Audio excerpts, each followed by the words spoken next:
Fat Boys did my hydraulics, like I said, did the whole frame, everything, put the 4 pumps in there. They were so good in the 90s, late 80s, early 90s, that Lowrider magazine didn't want them competing in the hop-offs because they were hitting back bumper back then.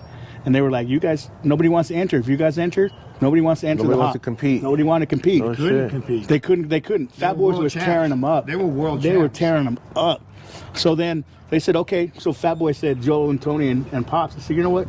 We won't compete, but we'll show our car just for exhibition. Right. And that's all they would do. It's just exhibition. They take them to Phoenix or wherever and just show their cars. But nobody wanted to compete against them. That's how good they were. Oh, shit. And then there was Heavy's Hydraulics here. Malcolm, rest in peace. He passed away years ago. His shop was just down the street, right? Off Mojave. No, yeah. He had a shop.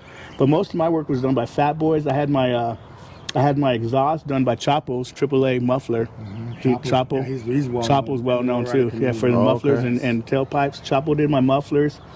It's a funny story because I took my car over there one time, and I said, "Hey, Chapo's supposed to do my car," and he goes, "He's at his daughter's softball game," and I said, "Oh shit!" So then Chapo pulls up in his car, his Escalade or whatever it was, and he gets out. He goes, and they had a car on the rack. He goes, "Get that car off the rack. Put that 62 up in there." I said, "Chapo, you gonna do it?" He goes, "Yeah, I'll do it." And so he took the car they were working on off the rack, pushed mine up there, and he did it for me. He goes, "Yeah," he goes, "I got you." And I said, "All right," because I didn't want nobody to work on it but Chapo. I mean, he knows. He's. I'll tell you another story that's kind of like similar to that. It was with the Fat Boys. We had super shows coming in the 90s here, and Fat Boys had their shop over here off of Mojave. And I pulled into them, and you wouldn't believe the line of lowriders, out-of-state lowriders that were just waiting to get whatever service They needed. Boys. Yeah. I walked in, I called Joel. I needed just a little minor. I think he was going to put my scrape plate back on. It was falling off. He made everybody move back. From California, whatever, they moved back, and they're like, they're thinking, who's this guy? He's come in, moving front. But Fat Boys took care of us.